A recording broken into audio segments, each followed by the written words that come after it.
Good morning. So it's nice to be back here in this place. So nice to be back also. Masugatan ko ang mga dogs. There's so many dogs in here. Hi, doggy. Yeah, hey, look at the dogs. Look at the dogs. Oh, good morning. Good morning, doggy. How are you? How are you? Anyway, for a while. So, kinuha na natin yung mga gamit natin. Dogs are there.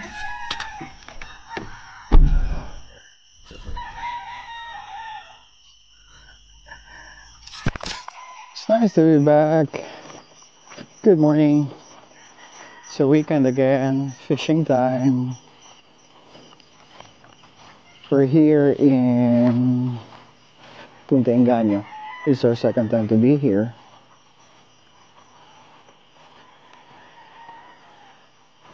The water is calm. Place is nice. As always. Look at there. Find a spot muna tayo then I'll get back to it, guys. So we're wet again. Basa na naman tayo for today's vlog.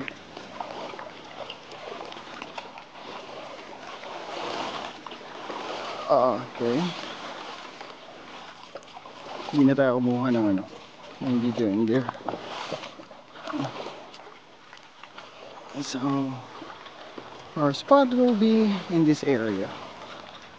Hopefully makakalaan tayo ng fish. Pagyan na natin yung gamit and then balik tayo. Try natin muna dito.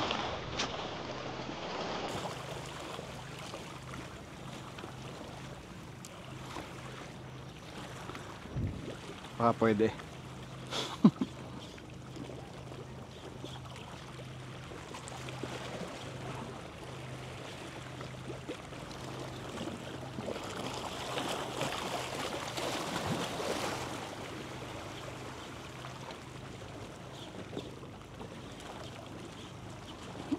Uy.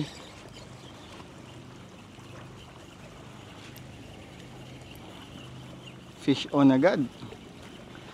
Fish on agad ng seagrass.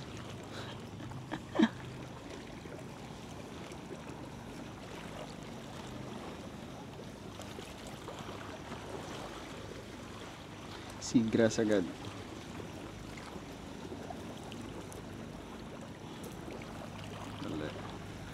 Saan na ba yun? Ito.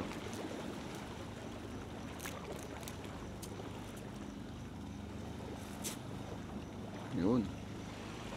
Dali. Fish on. Our first fish. It's our first fish. Seagrass. Our first fish. Thank you, seagrass. Just colored. Thank you. Our first fish.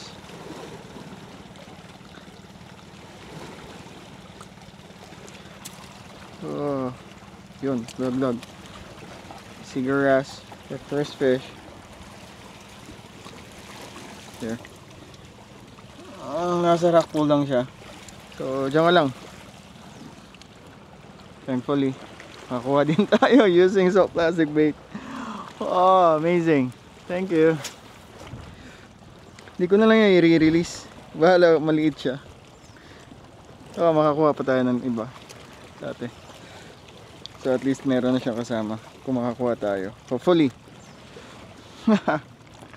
So plastic lang pala ang kailangan. Kanina pa kasi ako ma-micro jig. But unfortunately, hindi talaga at ayaw talaga makakuha. So, nag-try tayo ng soft plastic. Ito, pinalad. Liit nga lang. Pero makakuha tayo ng iba pang ganyang kalalaki. So, okay lang. Ano to? Isda ba to? Ano? Seagrass.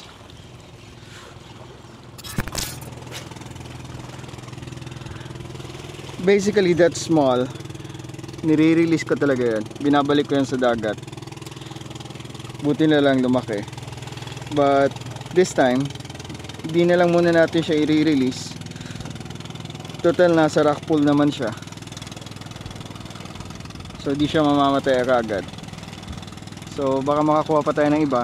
Kahit ganyan kalalaki, mga 4 pa. So laki na din tayo. Pero kung siya lang isa, total nasa rock pool siya. So iwan na lang natin, balik natin siya sa dagat.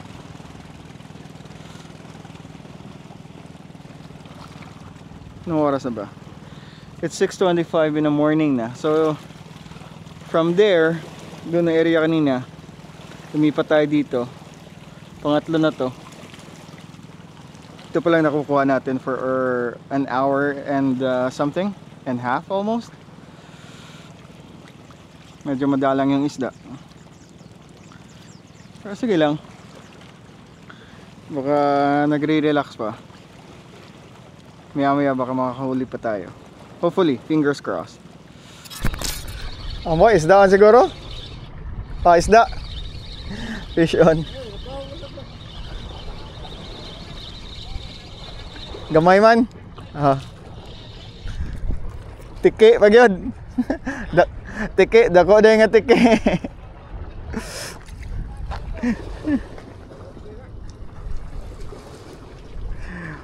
Second fish na to. It's a lizard fish.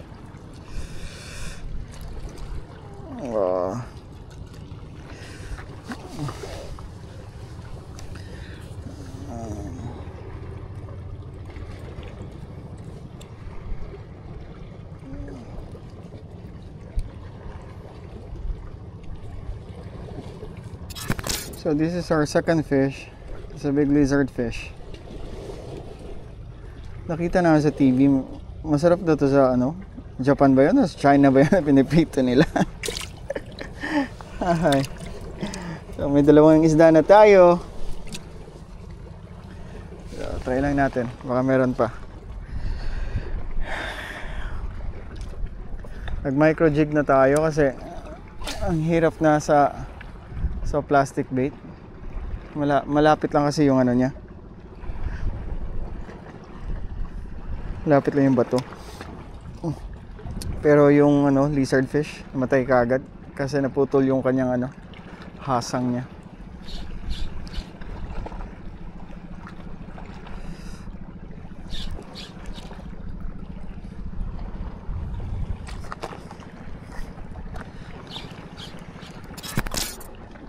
Our third fish, lizard fish again.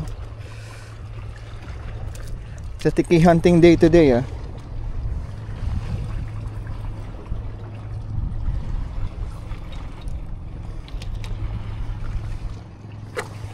It's a tiki day today.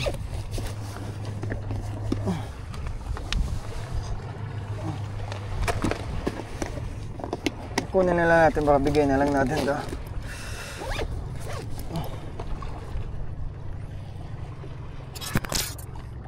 Pangatlong lizard fish.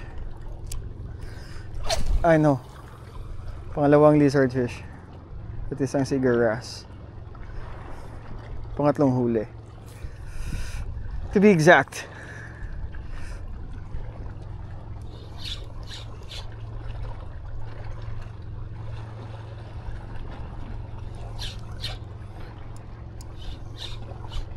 Wala pang mga trevally, walang barracuda, walang needlefish. Nasaan kayo?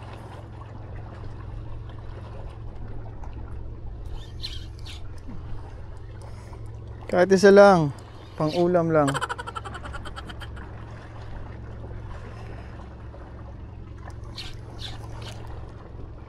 Fishy, fishy, fishy, fishy, fishy.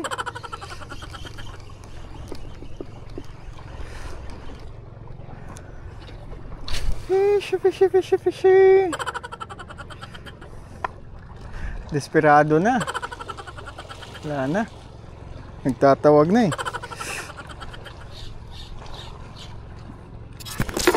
Wala na. So, wala na talagang makuha.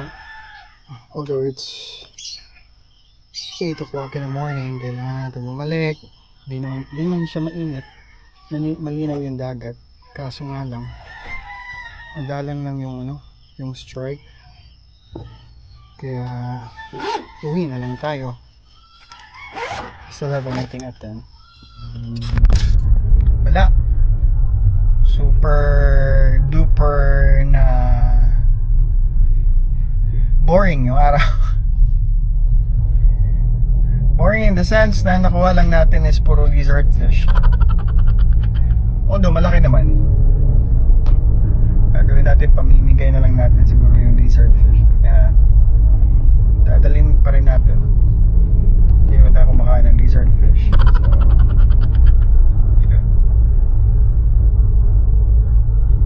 Maganda yung weather.